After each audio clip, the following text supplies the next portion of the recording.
Today I want to talk about intermittent fasting. Intermittent fasting is a dietary pattern that involves periods of restricted calorie intake, alternating with periods of normal or increased calorie intake. This approach to eating has been shown to have several health benefits, including improving insulin sensitivity, reducing oxidative stress, and promoting cellular repair. Moreover, incorporating intermittent fasting into our diets can also help reduce our strain on the planet's resources by reducing the food waste, decreasing greenhouse gas emissions associated with agriculture and food production, and lowering our carbon footprint. There are many different types of intermittent fasting, and there's very different methods. And I think for myself, I do a fusion style of intermittent fasting where I predominantly do a 16-8 fast on most days. I do a regular once a day meal most weeks. I do a 24 to 36 hour fast every week. I try and do a 72 hour fast once a month, and I try and do a 120 hour fast once or twice a year. Now, I believe, and again, it's different for everybody, I believe that breaking up your fasting routine into these different cycles allows your body to adapt quicker to different changes in circumstances. I've found that by adopting an intermittent fasting lifestyle, I've got my weight under control and I've improved my health. I feel that when you're in your fasted state, it is some of the best mental clarity you ever get, and I always enjoy my periods of long fast because it makes me feel so good. The main benefits of fasting can be broken down hour to hour. So after 4 to 8 hours, your blood glucose levels fall and the body stops producing insulin. Improving insulin resistance. Fasting can have a significant impact on insulin levels in the body, which can result in a variety of health benefits. During periods of fasting, insulin levels decrease, allowing the body to switch from burning glucose for energy to burning stored fat. This shift in energy utilization can help improve insulin sensitivity, which is crucial for maintaining healthy blood sugar levels and reducing the risk of type 2 diabetes. Additionally, lower insulin levels during fasting can stimulate the production of growth hormone, which has several benefits for overall health and wellness. Moreover, the decrease in insulin levels can lead to an increase in cellular repair and autophagy, the natural process of breaking down and recycling cellular components which help us keep our body functioning. The insulin has a crazy effect on the body, and fasting can significantly impact the levels of insulin in our body. After 12 hours, all the food in your body has been metabolized, and the body's production of human growth hormone begins. Human growth hormone. Human growth hormone is a hormone produced by the pituitary gland that plays a vital role in the growth and development of human body. During fasting, the levels of human growth hormone in the body can increase, providing several benefits to health and wellness.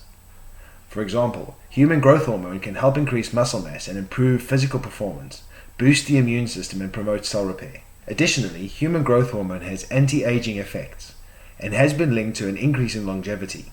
While fasting can naturally increase human growth hormone levels, it is important to note that human growth hormone supplements are not recommended, as they can have serious side effects and may not provide the same benefits as the body's natural human growth hormone produced.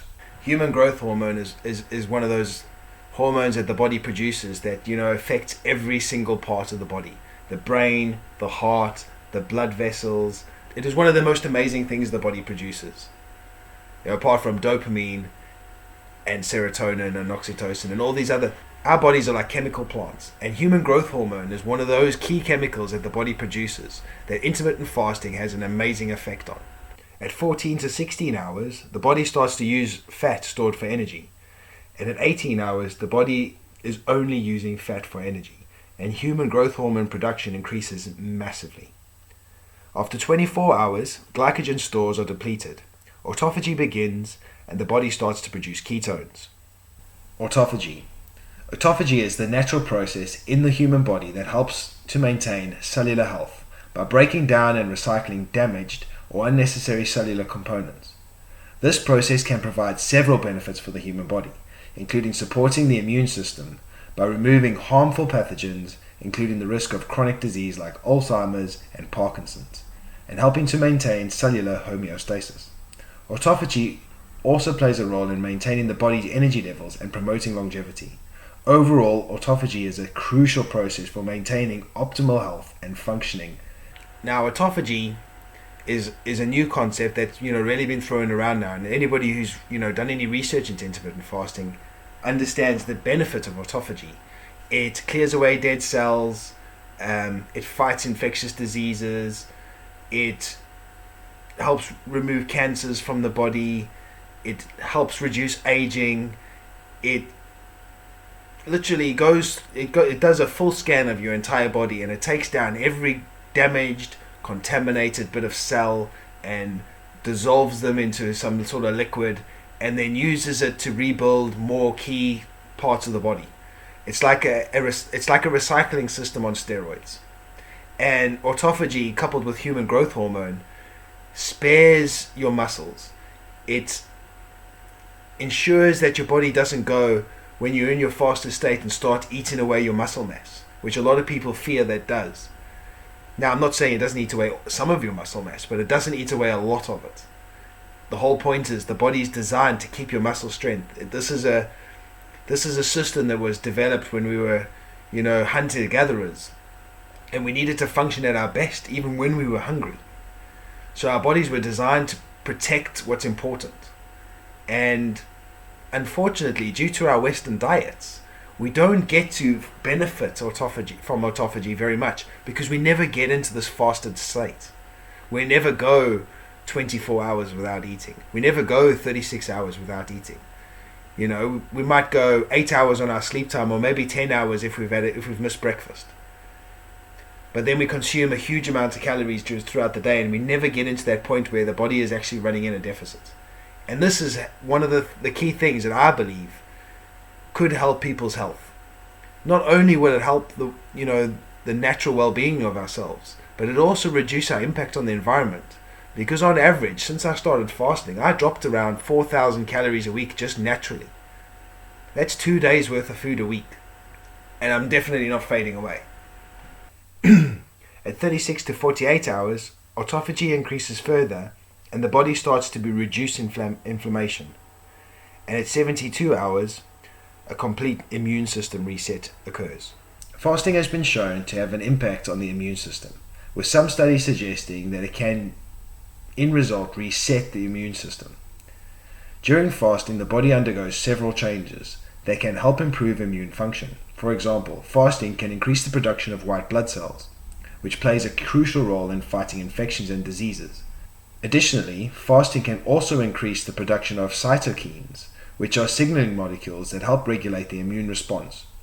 By reducing inflammation and oxidative stress, fasting can also help improve the overall health of the immune system.